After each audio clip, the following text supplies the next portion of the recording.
Hi guys, I'm just live real quickly. I just want to do some miscellaneous stuff.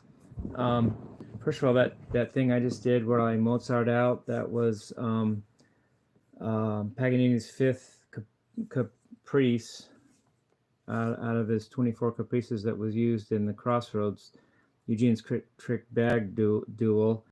But I played it in the circle of force or fist, depending on how you look at it. I went down the circle of fists, which is up the circle of force. So I'll just say down the circle of fists. But it's harder than it looks. You have to go up a fourth, down a fifth, up a fourth, down a fifth, or down a fifth, up a fourth. It's the same thing. Up a fourth, down a fifth, up a fourth, down. It's tricky, and just and I'll just do it in my mind right now. It's it's in the key of A minor, in Eugene's Trick Bag.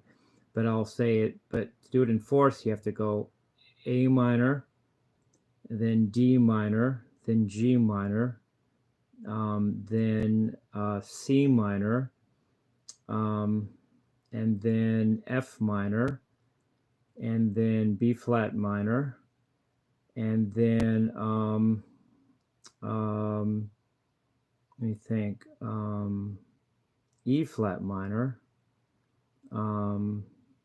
and then A flat minor, and then C sharp minor, and then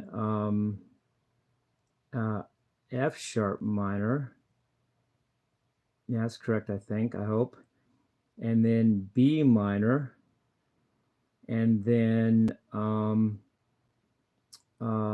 E minor, and then A minor. And I didn't memorize that by the circle of force or fists just directly.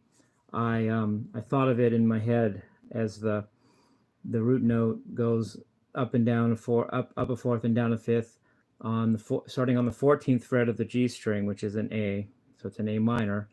And then I just did it in my mind up and down in the fretboard, and I think I got it right.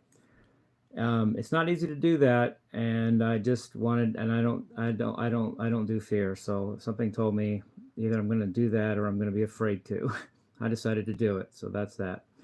So I explained that. So I hope you guys enjoyed that. And then once I did that cycle of all the way 12 keys around the circle of, down the circle of fists, I just improvised after that and just messed around and hope it sounded like good and sounded classical and stuff.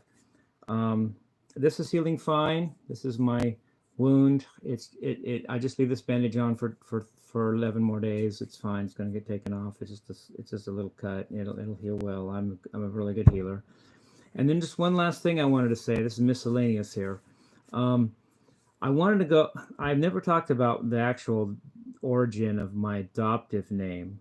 I've talked about my own DNA and 23andMe and stuff, and I've talked about being the possible son of Jim Morrison, which I may or may not be, but whatever. But I never really went on about Wiseman, my adoptive name, and where it came from. So I'd like to do that now a little bit. Wiseman is English. It's not German. It's not Weissmann. It's not Jewish. It's not Weissman. It's Wiseman. It's English. And my dad's ancestors were basically scribes and wisemans for the king of England in the patriarchal days. I guess you could call it the Renaissance days, or whenever they had kings of England. My dad's ancestors were the scribes and wise men of the king's court. Love you guys. Peace, rock and roll.